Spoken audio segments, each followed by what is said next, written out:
For chapter 7, Atomic Theory, we're going to start with impulsivity and self-control. So we begin with impulse by saying that if we delay gratification to choose a delayed or larger reward, self-control is exercised. But if we choose an immediate or small reward, impulsiveness is exercised. So delayed rewards have less value than immediate ones, and one key finding is that animals and humans often choose immediate rewards, even though they're smaller than the larger ones. So this goes on to move on to the discounted by delay, to move into delay discounting, which is the decrease in the subjective value of a reinforcer that occurs to reinforcer in a delayed time.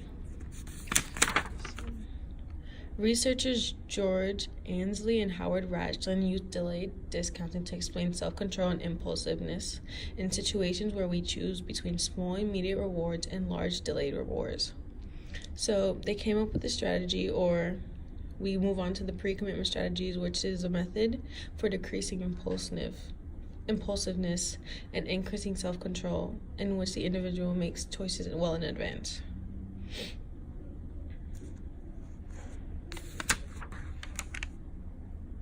So we then move on to contingency management or incentive-based treatments, and this explains that behavioral treatment of unwanted behavior in humans works by manipulating the contingency between behavior and reinforcement. So this type of treatment or management is widely used to help reduce behaviors such as smoking, overeating, and drug abuse, and can actually be successful at reducing these behavioral excesses.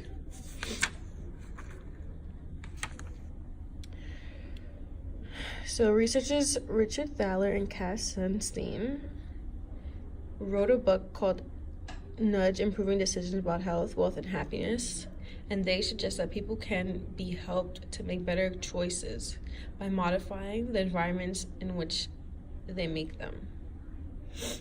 So we then move on to this topic called behavior economics, and the question asked is, are all forces alike?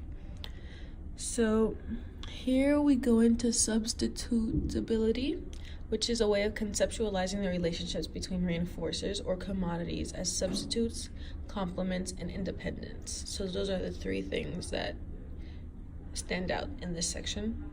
And they are recognized as a continuum that describes various ways in which reinforcers can actually interact with each other.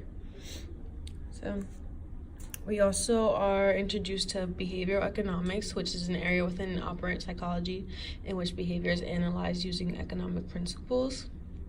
And we are exposed to a term called the demand curve, which describes the demand for a commodity as a function of its price, and it is shown in a fixed ratio. And we finally go into the types of reinforcers. So substitutes are two or more commodities or reinforcers that can be replaced or be exchanged for one another, and they are demonstrated when increasing the price.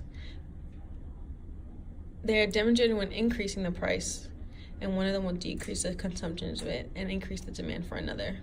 So the example given in the book here is Coke and Pepsi. And the independents are two or more commodities or reinforcers that do not go together, in the sense that increasing the price of causes its consumption to decrease without changing consumption of the other. And complements, last but not least, are the price of one commodity goes up and its consumption decreases, so does the consumption of the commodity. So figure 716 gives a perfect demonstration of each substitute and gives a good figure caption explaining what they are. So here, commodities are not always substitutes for one another, and it ends by saying reinforcers are not all alike.